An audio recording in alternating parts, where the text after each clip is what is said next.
Hi everyone, welcome back to my channel knowledge dunk. My name is Neha Vajpayee. I hope आप लोग अच्छे होंगे। आप लोगों में से काफ़ी लोगों ने मुझे रिक्वेस्ट किया था कि मैं चैप्टर वाइज प्रीवियस ईयर्स के क्वेश्चंस अपलोड करूं। So here it is on the request of you guys. I hope ये आप लोगों के लिए यूज़फुल होगी। सो विदाउट फर्दर ड्यू चलिए वीडियो को शुरू करते हैं। The first question is which was asked in 1993। The question is Mahayana sect and in Buddhism emerge during the reign of.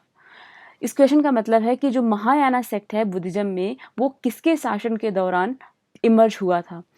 तो बुद्धिस्ट काउंसिल जो है वो 4 हुई थी। जो फोर्थ बुद्धिस्ट काउंसिल थी उसमें महायाना बुद्धिज्म जो था, या जो बुद्धिज्म है, वो 2 हिस्सों में डिवाइड हुआ था, हिनायाना और महायाना। जो फोर्थ बुद्धिस्ट काउंसिल हुई थी वो किसके शासन में हुई है? वो कुषाण किंग कनिष्का के शासन में हुई थी। तो इसका जो करेक्ट आंसर होगा वो डी हो जाएगा। मैंने एक इससे पहले भी बुद्धिज्म पे वीडियो अपलोड की है जिसमें कि मैंने टॉपिक को पूरे डिटेल में एक्सप्लेन किया है। तो अगर आपने वो वीडियो नहीं देखी है तो ये सीरीज़ देखने से पहले आप उस वीडियो को ज़रूर देखें ताकि आपके जो डाउट्स हैं वो क्लियर हो जाएं। So the answer of this question would be D. The next question is name the mudra which is represented by Gandhara Buddha image of Sarnath first sermon। तो बुद्धा ने जो सारनाथ में, बुद्धा की जो सारनाथ में प्रतिमा है उसमें वो किस मुद्रा में बैठे हैं। तो इसको अगर सॉल्व करने का हम सबसे इजी तरीका देखें तो जो बुद्धा ने पहला सरमन दिया था उस सरमन को धर्मचक्र परिवर्तन कहा गया था। तो आप सबसे पहले ये 4 ऑप्शन दीजिए। अगर आपको इसके बारे में नहीं पता है तो आपके लिए एक ट्रिक हो जाएगी कि चूंकि उसको धर्मचक्र परिवर्तन कहा गया था तो आप इजीली इसमें से इस धर्मचक्र वाली जो मुद्रा है उसको टिक कर सकते हैं और आपका आंसर जो है सही होगा। ये वाली इमेज है जो कि गंधारा बुद्धा की इमेज है, और ये वाली मुद्रा है जिसको मैंने थोड़ा सा जूम करके आपके लिए डाला हुआ है तो आप इसको देख सकते हैं। So the correct answer is third, Dharmachakra. चलिए नेक्स्ट क्वेश्चन देखते हैं। Which was asked in 1996 as well as in 2012. The question is, with reference to the history of ancient India, which of the following were common to both Buddhism and Jainism? नीचे 3 statement दिए गए हैं और ये पूछा गया है कि इनमें से कौन सी जो फिलॉसफी है वो बुद्धिज्म और जैनिज्म दोनों में फॉलो की जाती है। पहला ऑप्शन है avoidance of extremities of penance and enjoyment. Second है indifference to the authority of Vedas, and third is denial और एफिकेसी ऑफ रिचुअल्स। तो पहले तीसरा ऑप्शन देखते हैं, denial of efficacy of rituals. क्या वो लोग रिचुअल्स को मानते थे या जो उनकी महत्व था रिचुअल्स पे उसके वो लोग इम्पोर्टेंस नहीं देते थे? ये बिल्कुल सही है। जो बुद्धिज्म और जैनिज्म है दोनों ने ही ये बोला है कि रिचुअल्स इम्पॉर्टेंट नहीं है और उनकी कोई भी एफिकेसी नहीं है बुद्धिज्म और जैनिज्म के अकॉर्डिंग। तो ये वाला स्टेटमेंट बिल्कुल सही हो जाता है। इसके बाद में सेकेंड वाला देखते हैं, in difference to the authority of Vedas, कि ये लोग वेदास की अथॉरिटी को नहीं मानते हैं। ये क्वेश्चन, ये वाला जो स्टेटमेंट है ये भी सही है क्योंकि बुद्धिज्म और जैनिज्म थे वो, बुद्धिज्म बेसिकली इसीलिए इमर्ज होके आया था क्योंकि जो वैदिक रिचुअल्स थे उनसे ये लोग काफ़ी परेशान हो गए थे और इनको एक ऐसा धर्म चाहिए था जो सबके लिए कॉमन है या सारे लोग उसको फॉलो कर सकें और उसमें ज़्यादा डिटेल्स में रिचुअल्स नहीं हों। तो सेकेंड वाला जो आंसर है वो बिल्कुल सही हो जाता है। The first is avoidance of extremities of penance and enjoyment, कि एक्सट्रीम में पेन और एन्जॉयमेंट दोनों ही अवॉइड किए जाने चाहिए। ये जैनिज्म के लिए ट्रू है लेकिन ये बुद्धिज्म के लिए ट्रू नहीं है। तो इसके हिसाब से जो पहला वाला स्टेटमेंट है वो गलत हो जाता है और सेकंड और जो थर्ड है वो सही है। तो हम आंसर इसमें चूज करेंगे 2 और 3, यानी कि आंसर बी इसका जो करेक्ट आंसर होगा, आंसर बी। नेक्स्ट क्वेश्चन देखते हैं। Next question was asked in 1997। The question is, in the Mahayana Buddhism the Bodhisattva Avalokiteshvara was also known as. Tibetan में बुद्धिज्म, जो तिब्बतन बुद्धिज्म है उसमें अवलोकितेश्वरा एक बोधिसत्व हैं, तो उनको और किस नाम से जाना जाता है? 4 ऑप्शन दिए गए हैं, वज्रपाणी, मंजूश्री, पद्मपाणी एंड मैत्रेय। ये चारों के चारों बोधिसत्व हैं। अगर वज्रपाणी की बात करें तो आपको अजंता की जो केव्स में पेंटिंग्स मिलती हैं उसमें जो वज्रपाणी की पेंटिंग है, यानी कि वज्रपाणी का मतलब होता है, पानी का मतलब होता है संस्कृत में हैंड्स, एंड वज्र का मतलब होता है थंडर बोल्ट, यानी कि जो जिसने कि थंडर बोल्ट को बेयर किया हुआ है उसको वज्रपाणी बोलते हैं। तो ये वाला ऑप्शन सही नहीं है। अब हम लोग फोर्थ वाला देखते हैं। फोर्थ वाला है मैत्रेय। मैत्रेय आपको पता होगा कि इनको फ्यूचर, ये एक बोधिसत्व हैं जो कि फ्यूचर बुद्धा के नाम से भी जाने जाते हैं। इनका भविष्य में जन्म होगा और ये जो प्रेजेंट में गौतम बुद्धा है इनके फॉर्म को रिप्लेस करेंगे। तो वाला फोर्थ वाला ऑप्शन भी गलत हो जाएगा। अब थर्ड देखते हैं पद्म पानी। जो पद्म पानी है, पद्म का मतलब होता है कमल या लोटस, पानी का मतलब होता है बियर या हैंड। तो जिसने भी लोटस को बियर किया हुआ या फिर the one who is holding a lotus is called Padmapani. तो अजंता की केव्स में ये वाली जो इमेज है, ये वाली जो पेंटिंग है, ये पद्म पानी की है और अवलोकितेश्वरा को पद्म पानी के नाम से भी जाना जाता है। So the third answer would be the correct one. आगे बढ़ते हैं। This question was asked in 1998। The concept of 8-fold path forms the theme of. जो 8-fold पाथ दिए गए हैं वो किस इनमें से किस चीज़ की थीम को फॉर्म करते हैं? तो पहला देखते हैं दीपावामसा। दीपावामसा और महावामसा आपको पता होना चाहिए कि जो श्रीलंका की क्रॉनिकल्स हैं, बुद्धिज्म वहाँ पे कैसे स्प्रेड हुआ, वहाँ पे कौन से राजा हुआ करते थे, ये दोनों उसके बारे में है, दीपावामसा और महावामसा।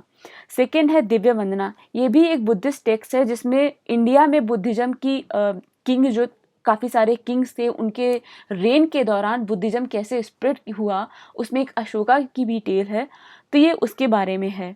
महापरिनिर्वाणा क्यों नहीं हो सकता है? क्योंकि महापरिनिर्वाणा का मतलब होता है जब वो अपने शरीर को त्याग करते हैं, उस वाली जो प्रक्रिया होती है उसको महापरिनिर्वाण बोला जाता है।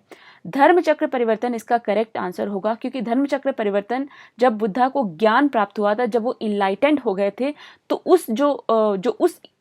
जो वो पर्टिकुलर इवेंट था उसको धर्मचक्र परिवर्तन बोला गया था। और जो 8-fold पाथ दिए गए हैं वो धर्मचक्र परिवर्तन के लिए ही दिए गए हैं, जिनमें से कि राइट व्यू, राइट कंडक्ट, इस तरह के 8 हैं जो कि आपको याद करने पड़ेंगे।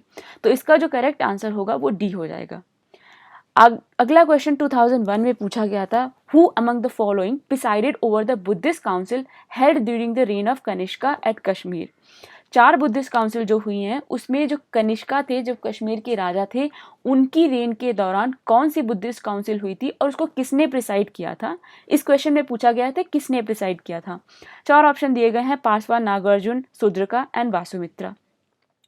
इसका जो सही आंसर होगा वो वासुमित्रा होगा, क्योंकि वासुमित्रा ने ही कनिष्का के दौरान 4th बुद्धिस्ट काउंसिल को प्रिसाइड किया था।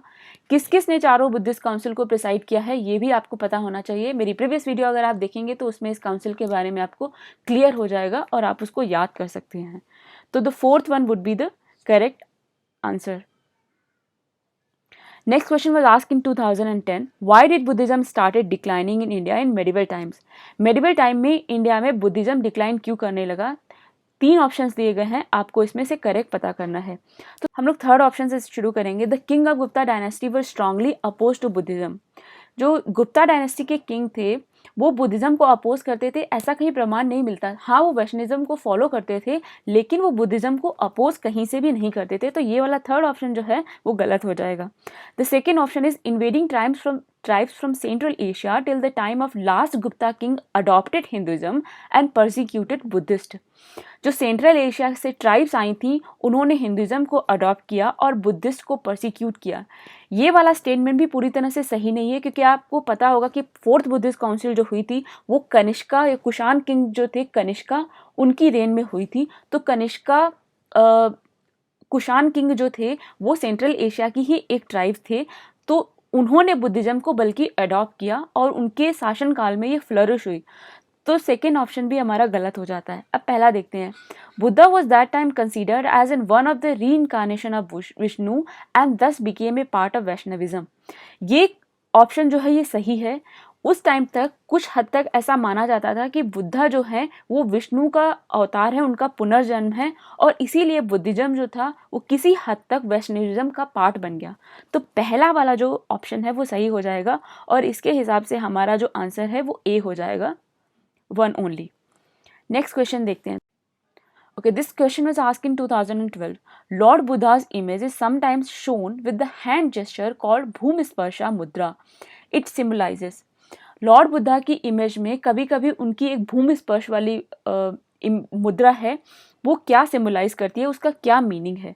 तो इसमें से 4 ऑप्शन दिए गए हैं। इसकी बैक स्टोरी की अगर बात करें तो बुद्धा को जब इनलाइटनमेंट प्राप्त होने वाला था, when he was just to be enlightened, उसी टाइम पर एक डीमन मारा था, वो उनको ट्रबल करने की कोशिश करता है, वो उनको सांसारिक जो सुविधाएं थी, जो मनी या फिर फेम या फिर लस्ट, इन सारी चीज़ों से उनको टेम्प्ट करने की कोशिश करता है और उनसे ये क्वेश्चन करता है कि आपको जो ये ज्ञान प्राप्त हुआ है, जो आप इनलाइटेंड हुए हैं, तो आपका विटनेस कौन है। तो उस टाइम से गौतम बुद्ध धरती को बोलते हैं, अर्थ को बोलते हैं कि ये मेरी विटनेस है, और वो उनके किसी भी टेम्पटेशन से प्रभावित नहीं होते हैं, वो मारा के किसी भी टेम्पटेशन से प्रभावित नहीं होते हैं, वो इनलाइटेंड हो जाते हैं। तो इस हिसाब से अगर इसका ऑप्शन देखेंगे तो ऑप्शन हमारा बी होगा, Buddha's calling of earth to witness his purity and chastity despite the temptations of Mara. Second one is the correct answer of this question. अगला क्वेश्चन देखते हैं, which was asked in 2013. Some Buddhist rock curve. The next question was asked in 2013. Some Buddhist rock cut caves are called chaityas, while the others are called viharas. What is the difference between the two? कुछ rock cut जो Buddhist caves हैं, कुछ को चैत्यास बोला जाता है और कुछ को विहाराज बोला जाता है। तो इस क्वेश्चन के हिसाब से डिफरेंस क्या है दोनों में। देखिए, चैत्यास जो होते हैं वो बुद्धिस्ट मॉन्क होते हैं, उनके प्लेस ऑफ वर्शिप होता है, और जो विहारा होता है वो उनकी रहने की जगह है। विहार का मतलब है कि रहने की जगह है। तो इसके हिसाब से अगर हम लोग ऑप्शन देखेंगे तो chaitya is a place of worship while vihara is the dwelling place of monks, and option B जो है वो करेक्ट हो जाएगा। तो बी करेक्ट होने के बाद में हम लोग अगला क्वेश्चन देखेंगे। ये वाला क्वेश्चन भी 2013 में ही पूछा गया था। Which one of the following describes best the concept of nirvana in Buddhism. Buddhism में निर्वाणा का कॉन्सेप्ट क्या होता है। तो 4 ऑप्शन दिए गए हैं। बुद्धिज्म में जो निर्वाणा है और महापरिनिर्वाणा है, उनके बीच में ये डिफरेंस होता है कि निर्वाणा होता है जब इनलाइटनमेंट प्राप्त हो जाती है, when the person becomes enlightened, तो उसको निर्वाणा बोलते हैं। महापरिनिर्वाणा होता है जब वो शरीर छोड़ के जो संसार के जीवन और मरण का जो एक साइकिल है, जब ये इसको ब्रेक करता है तो उसको महापरिनिर्वाण बोलते हैं। बेसिकली डेथ को महापरिनिर्वाणा बोला जाता है। तो निर्वाणा का मतलब है कि संसार, जब आप इनलाइटेंड हो गए हैं, आपको कोई भी फिजिकल वर्ल्ड की चीज़ टेम्प्ट नहीं करती है, आपकी सारी डिज़ायर्स जो हैं उनका एंड हो चुका है, उसको इनलाइटेंड या निर्वाणा बोलते हैं। और इसके हिसाब से जो ऑप्शन हमारा ए है, the extinction of flame of desires, या किसी भी इच्छा का ख़त्म हो जाना, that is the correct answer. So A would be the correct answer. Next हम लोग देखेंगे 2015 में एक क्वेश्चन पूछा गया था, which of the following kingdoms were associated with the life of Buddha. Avanti, Gandhara, Kosala and Magadha. तो जो कोसला और मगधा हैं ये गौतम बुद्ध के जीवन से रिलेटेड हैं, बाकी की दोनों जो अवंती और गंधारा हैं वो रिलेटेड नहीं है। तो ऑप्शन 3 और 4 के हिसाब से अगर हम लोग देखेंगे तो डी हमारा जो है वो करेक्ट आंसर हो जाएगा।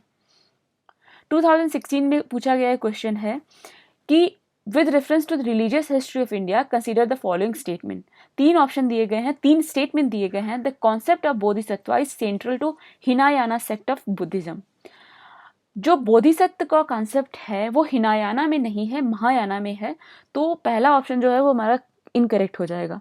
सेकेंड है, Bodhisattva is compassionate one on his way to enlightenment. ये ऑप्शन बिल्कुल सही है। बोधिसत्व जो है वो इनलाइटनमेंट के पाथ पर होते हैं या उसी को अचीव करना चाहते हैं। Third option is Bodhisattva delays achieving his own salvation to help all sentiments being on their path to it. इस ऑप्शन का मतलब है, स्टेटमेंट का मतलब है कि बोधिसत्व जो है वो अपना इनलाइटनमेंट या अपना साल्वेशन डिले करते हैं ताकि जो और प्राणी है जो इस पाथ पे हैं, जो इनलाइटनमेंट के पाथ पे हैं, साल्वेशन के पाथ में हैं, वो इसको अचीव कर सके। तो ये बिल्कुल सही है। ऑप्शन थर्ड जो है, बोधिसत्व के जीवन का ये पर्पज़ होता है कि वो दूसरों की हेल्प करना चाहते हैं ताकि दूसरे लोग जो है वो सॉल्वेशन को अटेन कर सके। तो थर्ड भी सही हो जाता है। तो सेकेंड और थर्ड स्टेटमेंट सही है। इसके हिसाब से हमारा आंसर बनेगा बी। ओके, 2017 में ये क्वेश्चन पूछा गया था कि इसमें से आपको पता करना है कि कौन सा स्टेटमेंट सही है।